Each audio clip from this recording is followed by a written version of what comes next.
Балдар, маанайыңар кандай? Мен силерди аябай жакшы көрөм.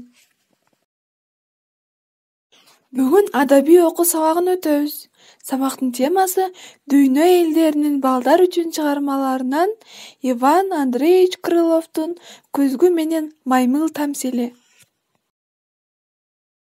Сабагыбыздын максаты болсо, тамсилди окуп түшүнөсүңөр, суроо жоопторго жооп берүү менен түшүнүгүңөрдү өнүктүрөсүңөр.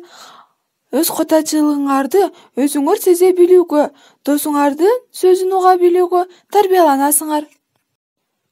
Балдар, адегенде адам өзүнүн кандай экенин байкап, андан соң гана башка адамга сын айтуу керек экендигин билгиңер келсе, тамсилди чогуу окуйлу. Күзгү менен маймыл. Тамсил. Күзгүдө маймыл өзүн өзү көрдү.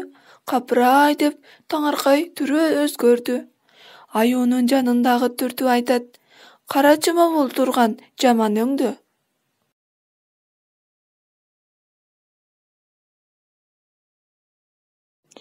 Ушундай болобу? Өң эмнелеген? Мүчөсү ири бүйүрү кыйшык келген.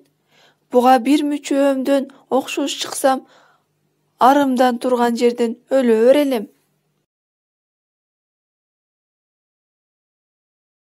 Сөзүң чын. Ырас айтасың, маймыл досум. Кейпи суук бул жаманды өлүм сорсун. Күзгүдөн өзүңдү өзүң таанып кара. Маймылжан, бир жериңе окшобосун.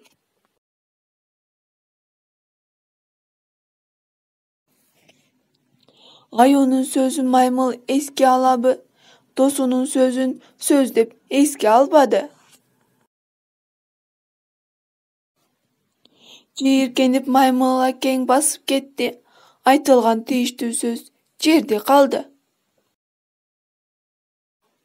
Балдар, тамсил силерге түшүнүктүү болдубу? Анда бул суроолорго жооп бергилечи. Маймыл күзгүдөн өңүн көрүп эмне деди? Досунун адилет сөзүн уктубу? Өз катачылыгын билбей, башкаларга сын айткан маймылдай адамдарга эмне десек болот? Ата-энеңер менен биргеликте тамсилди окуп, туура жыйынтыкка келгиле да. Силер андай сапаттардан алыс болгула, балдар.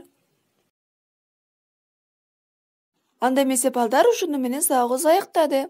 Үйгө тапшырма, тамсилди жаттоо.